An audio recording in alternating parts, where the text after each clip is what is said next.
What's good, YouTube land? Now, I still like my Combined Wars Menasor, but out of the Limbots, I think Breakdown was the one that needed a reboot the most. So let's look at the G2 version of him.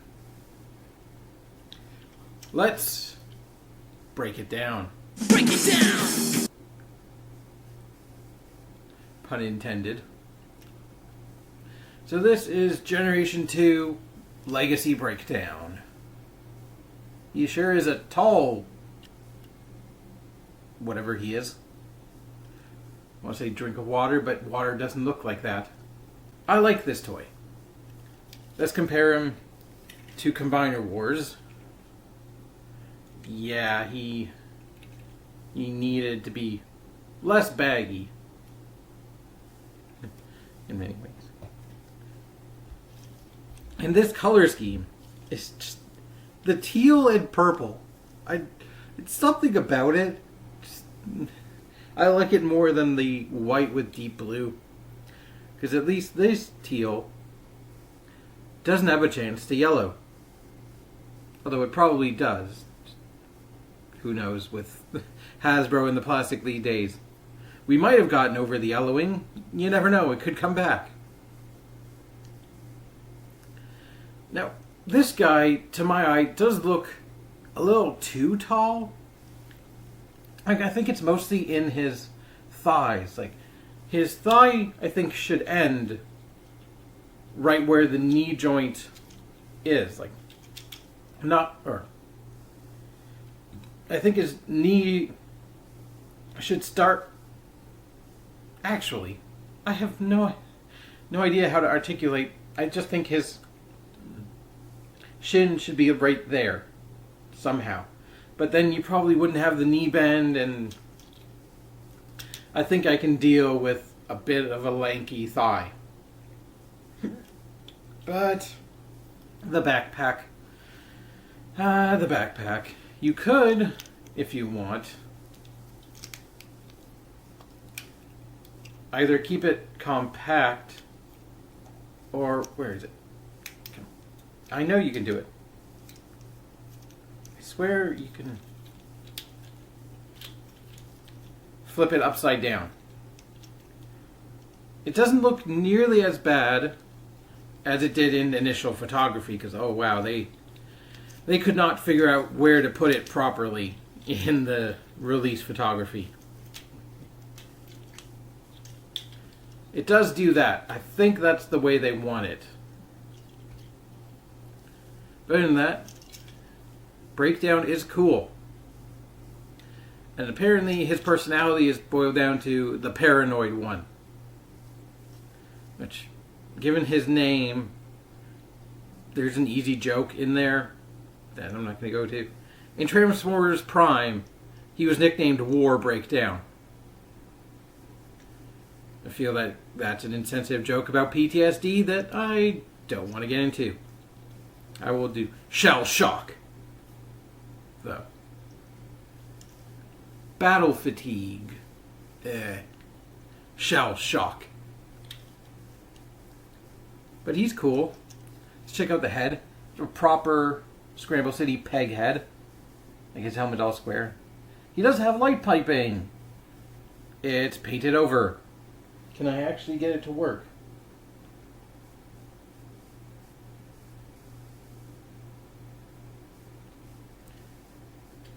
It does. Light piping. Blind.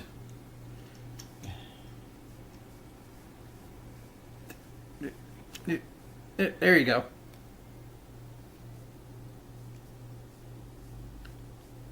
There you go.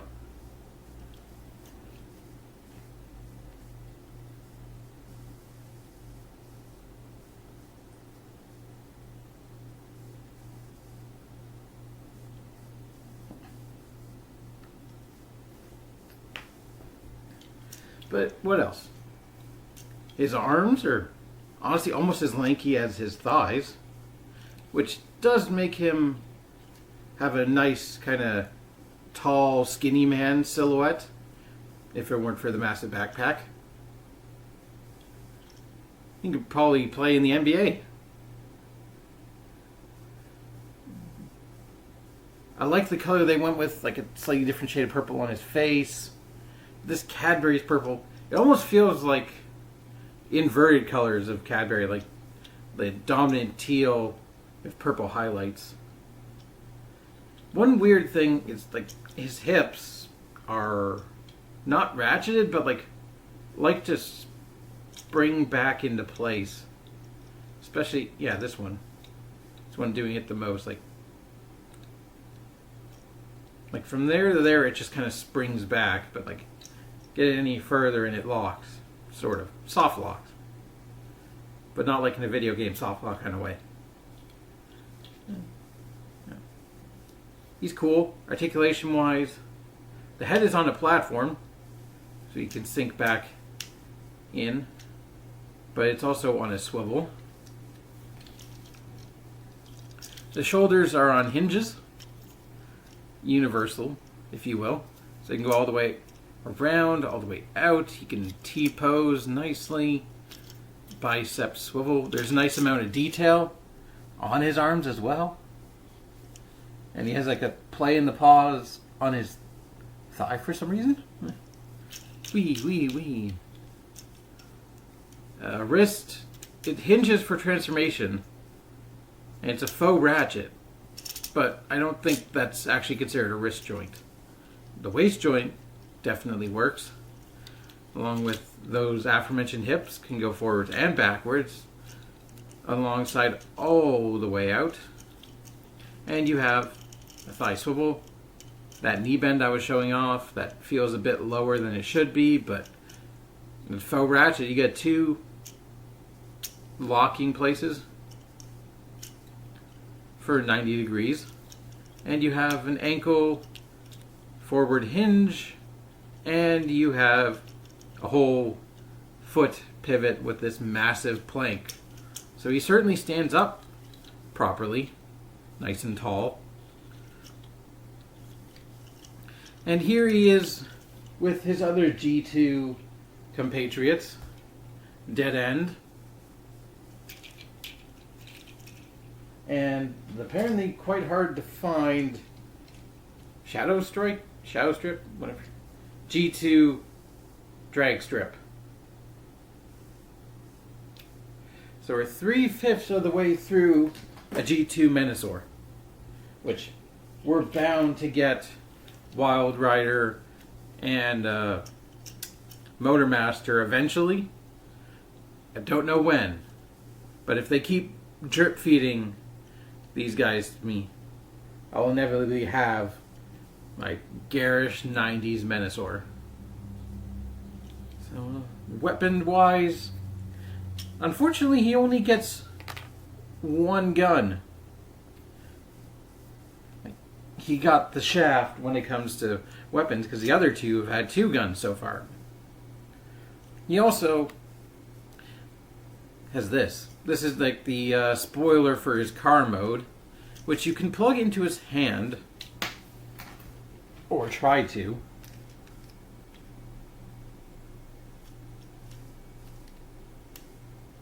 And it's apparently supposed to be, according to TF Wiki, like a boomerang weapon. Like he's suddenly Australian. But they also want you to plug it into that port and also wield his gun as a melee weapon to turn it into an axe, sort of. Now, he won't let go of it. Excuse me, sir, but thank you. There. It kind of works. I could definitely see that being sharp enough to be a blade. Ka-cha! And I guess it's better than nothing, than just plugging it on one of his shins or plugging it on his foot or something. At least it's something to do with it. So from that, we shall go into vehicle mode. Fold the fists in. We're going to do that to the head, rotate it around and fold it back in so he's not looking out the front right here. We're going to go to the shins, unclip them, and make sure the foot tabs into the shin. And then you want to plug the shins together, rotate the waist, and fold them in.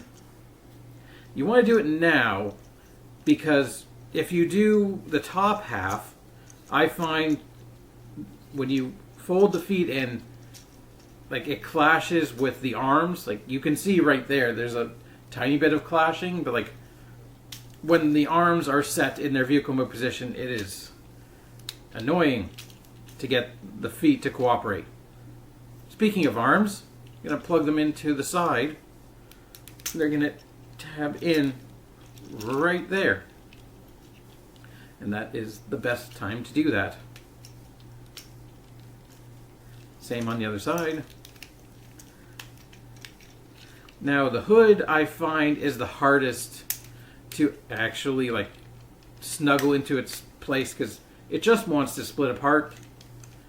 Like you just want to fold it down into the grooves that match. But it has a mind of its own almost. You want it like that. And then tab the windscreen in and you have one car mode. It's a very nice car mode.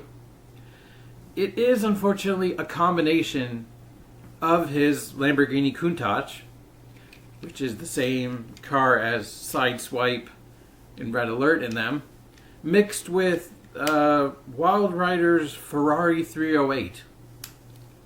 Because this is remolded from Wild Rider. So they kind of have to, unfortunately, get bits of both of them in. Which, I still love the massive G2 Decepticon insignia on the hood. That is the best part of these G2 Stunticons, is just the absolute lack of a care about the size of your badge. Like, G1, robots in disguise, they're trying to hide, so they want to keep the symbol as small as can be. G2 is like, fuck you! Take up the whole hood almost. I love it. I like the purple rims as well. Right above the tires, that's cool. Although most of the purple is kind of gone, it's hidden. You get some on the bumper, but can't forget, we have to plug in the spoiler.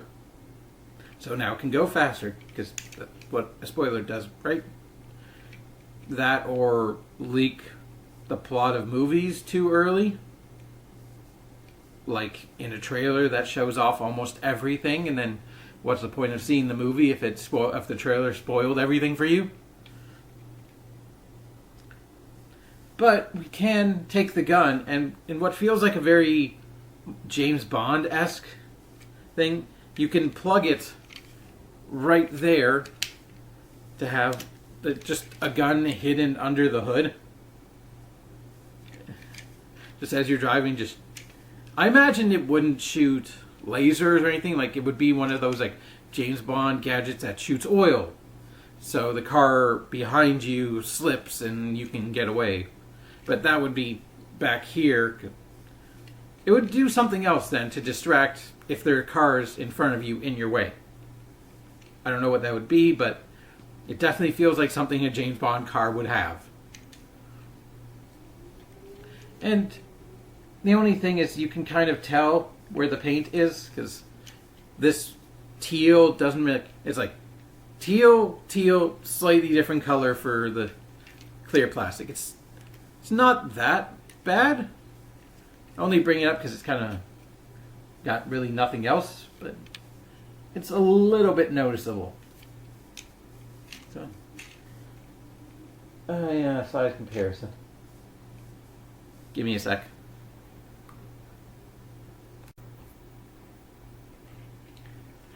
So here he is with Combiner Wars.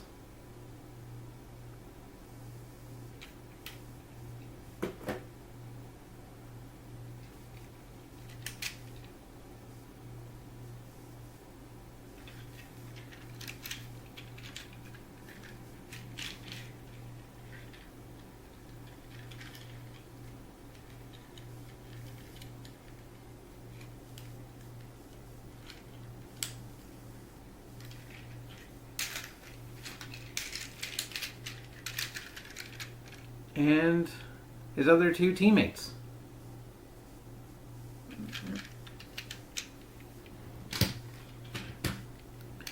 So, breakdown's cool.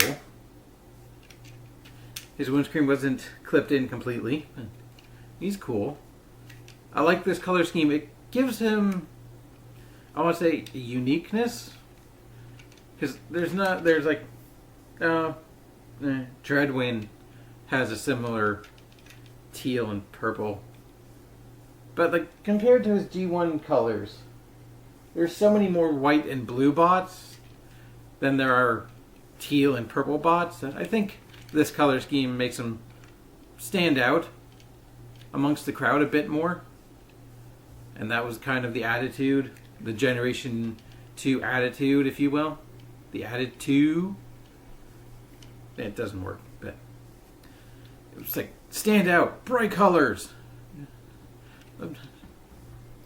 The only thing he's missing apparently is like some tampography on the arms, which I get why it's not there.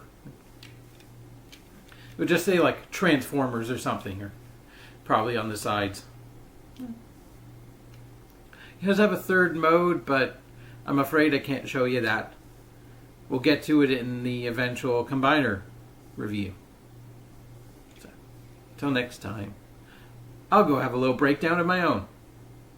Gonna go lie in bed and think about what happens when you die. Bye!